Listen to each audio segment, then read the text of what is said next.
Assalamualaikum warahmatullahi wabarakatuh. Perkenalkan, nama saya Tegar Satria Kelana, NPM 2021911036. Kelas A Penjas.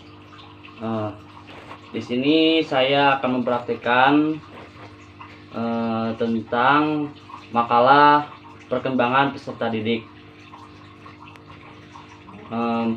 Baik, di sini saya akan menerangkan konsep belajar. Konsep belajar merupakan suatu proses usaha yang dilakukan seseorang untuk memperoleh suatu perubahan tingkah laku yang baru secara keseluruhan, sebagai hasil pengalamannya sendiri dalam interaksi dengan lingkungannya. Konsep belajar juga mempunyai beberapa poin, yaitu 1. Kognitif, yaitu kemampuan yang berkenaan dengan pengetahuan, pemahaman, penerapan, analisis, sintesis, dan evaluasi.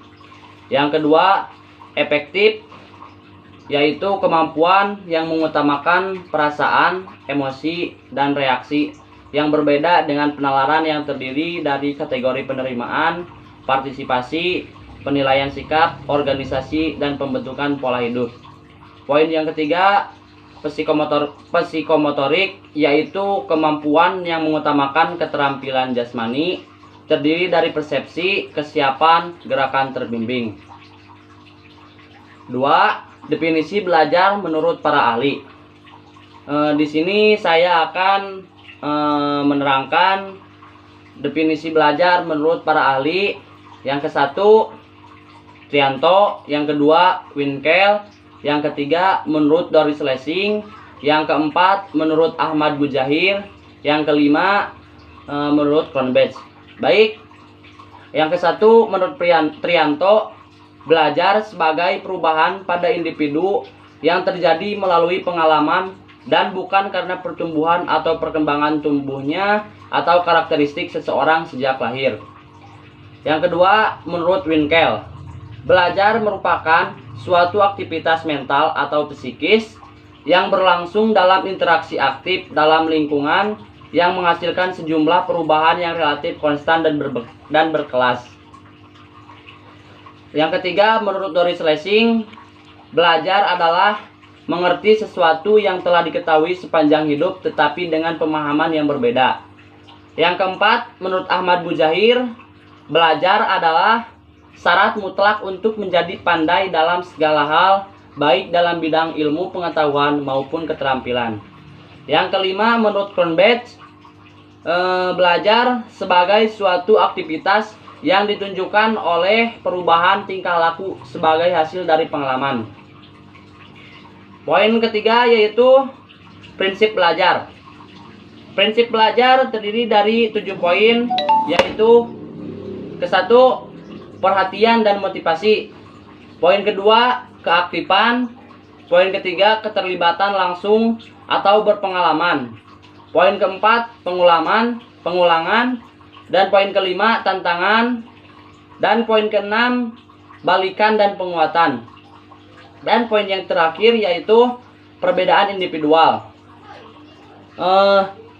D. Karakteristik belajar. Karakteristik belajar yaitu setiap perilaku belajar selalu ditandai oleh ciri-ciri perubahan yang spesifik. Karakteristik perilaku belajar ini dalam beberapa pustaka rujukan, antara lain menurut Surya disebut juga sebagai prinsip belajar. Di antaranya ciri-ciri perubahan khas yang menjadi karakteristik perilaku belajar yang terpenting adalah perubahan itu intensional, perubahan itu positif dan aktif, perubahan itu efektif dan fungsional. Karakteristik belajar pun mempunyai 3 ciri, yaitu perubahan intensional, yaitu perubahan yang terjadi dalam proses belajar adalah berkat pengalaman atau praktek yang dilakukan dengan sengaja dan disadari, atau dengan kata lain bukan kebetulan. Poin kedua yaitu perubahan positif dan aktif. Perubahan yang terjadi karena proses belajar bersifat positif dan aktif. Positif artinya baik, bermanfaat, serta sesuai dengan harapan. Hal ini juga bermakna bahwa perubahan tersebut senantiasa merupakan penambahan, yakni diperolehnya sesuatu yang baru, seperti pemahaman dan keterampilan baru. Poin ketiga yaitu perubahan efektif dan fungsional. Perubahan yang timbul karena proses belajar bersifat efektif, yakni berhasil guna. Artinya, perubahan tersebut membawa makna dan manfaat tertentu bagi siswa dan siswi. Selain itu, perubahan dalam proses belajar bersifat fungsional dalam arti bahwa ia relatif menetap dan setiap saat apabila dibutuhkan. Hasil belajar dipengaruhi beberapa faktor, antara lain karakteristik belajar dan motivasi belajar. Karakteristik belajar yaitu kebiasaan belajar yang baik, dan motivasi belajar yaitu keseluruhan kekuatan dan daya penggerak pendorong agar tujuan belajar mencapai titik optimal. Baik, mungkin cukup sekian dari saya. Mohon maaf bila ada kesalahan. Wassalamualaikum warahmatullahi wabarakatuh.